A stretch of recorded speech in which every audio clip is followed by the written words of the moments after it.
All right, you ready? Yep. So basically, the Olm fight's he's gonna pop up on one of the sides, and he's gonna look like Yep. this. There is Yep. a magic line in the middle. Uh, Yep. During like the first half, while the left hand is up, you're only gonna stay on the left hand side, and I'm only gonna stay on the right hand side. We're never gonna cross that line. Um, so this is the magic hand. So I'm gonna put like a wizard hat, and Yep. then this is the melee hand. Yep. That's what you'll attack the hands with. The first things first. The melee hand, right? We're gonna like knock it out during the first phase while the magic hand is up, and so none of the special effects none of the special attacks should work. You're just gonna stand over here and you're gonna blast the magic hand, right? Okay. Because I can't melee the melee hand from my side. Not yet. So first things first, the head.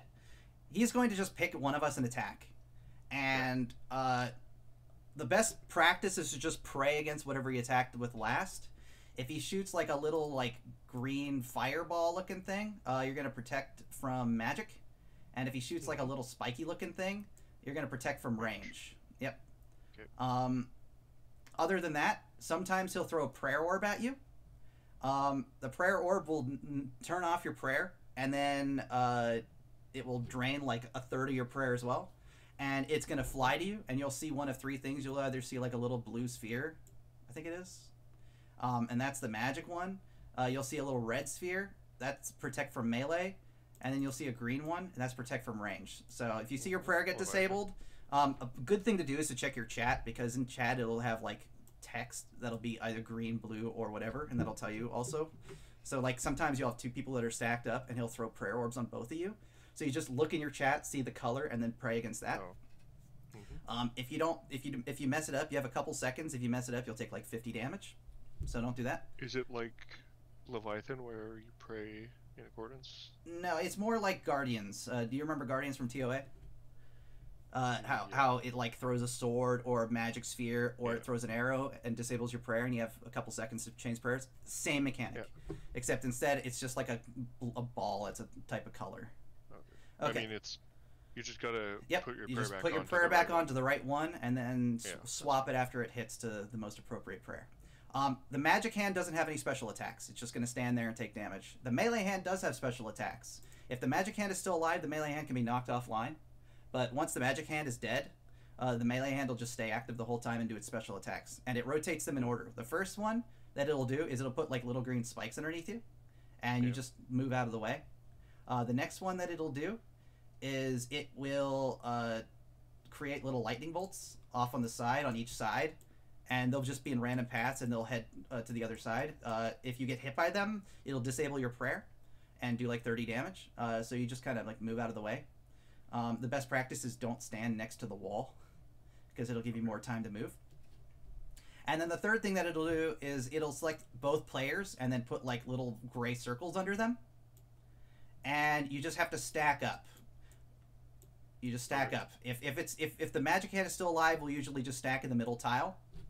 If we're on the melee hand, we'll usually just stack in the middle, because there's 5 tiles around the melee hand. So just stack in the middle of the hand. That's what the melee hand does. It rotates. So those are all of Olm's basic mechanics. The next thing it does is it has like 3 main phases. It has fire phase, it has crystal phase, and then it has poison phase. During the poison phase, let's say you're going to be over here blasting the magic hand. I don't know. Do I blast it with magic? You'll be blasting this hand with magic full time, and then once the magic hand is dead, you'll come over and kill the melee hand, right? During poison phase, he'll sometimes just put poison spots on the ground. Just don't stand in them, obviously. Yeah. And then sometimes he'll pick one player and make them the little poison bitch. And the poison bitch will constantly spawn poison every tick. And so what you do is just like hold control and then like walk a path around. Yeah, okay. And eventually it'll just go away. During crystal phase, what he'll sometimes do is he'll pick a person to be a crystal bitch, and it'll put like a little red circle underneath you. And then little spikes will fall from the ceiling every tick, so you just walk a path around, hold control, and just walk a path around until they go away. And then the other thing he'll sometimes do is he'll put down bombs in the room in random tiles, and you just want to be at least 5 tiles away. Just, just don't be within 5 tiles of them. Easy. They'll do more damage the closer you are. So if you do have to be kind of close to one, it's like going to hit for 15. And then fire phase. Sometimes he'll just pick a person to be the fire bitch, and he'll put like 2 fire lines down. Just click on a spot in the line, and your watering can will put that fire out, and you'll just run through. Yeah, so you do.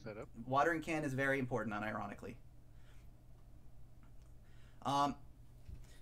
And then the other thing he'll do on fire thing is that sometimes he'll just pick a person, and that person will be saying, they'll say the wonderful, memeable line, burn with me. Burn with me. Burn with me. And it's just a dot.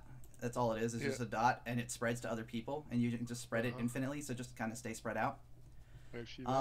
Wait, say that again for the fire lines, though? The 2 fire lines? Fire lines, you just click on a spot in the wall and walk through. The watering can will put it out for you. You just have to click on the wall. Why don't I just stay in the middle? Well, he just puts 2 fire lines around you. If you stand in the middle, he'll just put 2 fire lines around you. No, but I mean, why don't I stay in between the 2 fire lines? Because after a few seconds, he will hit you for 60 damage. So, gotcha. Yeah, not ideal, because if a ranged hit hits you while you're on Mage Prayer, at the same time you take 60 damage, you can just get womboed out. Yeah. So, yeah, you don't want to take the 60. Just walking out avoids that damage. Yep. And once the damage goes out, the lines disappear. Yep. Perfect. That's it. Okay. That's the 3 different phases. The last thing to note is that the 3rd time that you knock him, that you kill both hands, he'll come back up, and this time his body will be like all green. And that's how you know you're in phase 3. And in phase 3, both of the hands have to die together. Okay. There's also one last minor mechanic, which whoever's on melee hand, which will be me, has to worry about, is that he'll have a 4th rotation where there will be a little infinity symbol, and if you attack him, he'll heal. That's about it. We just have to make sure that the hands die together. You have about a 15-second window to finish them both off. Other than that, the last phase, the Berserk phase... Wait, do I need range? Yes, you'll need range for last phase. The last phase is the Berserk phase, and like in between there will also be like a downtime where you just walk around and dodge the crystals, but in the last phase it'll be just the head. And you just shoot the head. Stay on your side of the room still. That's about it. Just run around like a madman if you need to. Just remember, when in doubt, chug it out. Yeah, that's about it. Like, little crystal spikes will like create shadows on the ground. Just, run at least 2 tiles away. And just, don't stand in the shadows. It'll be like that during the intermission phases. Just run out of the shadows. Can I BGS anything? You can BGS the melee hand at the start of each phase if you want. It won't do as much as the Dragon Warhammer will. Dragon Warhammer is very, very good. But that's about it. Bring BGS. Other than that, just keep your health high. Like if you're nervous, just keep your health high. Check it out. Yeah. If you don't want to, I wouldn't bring the BGS. I just bring extra healing. Yep. So that's about it. That is the big salamander fight in a nutshell. Okay. Yep.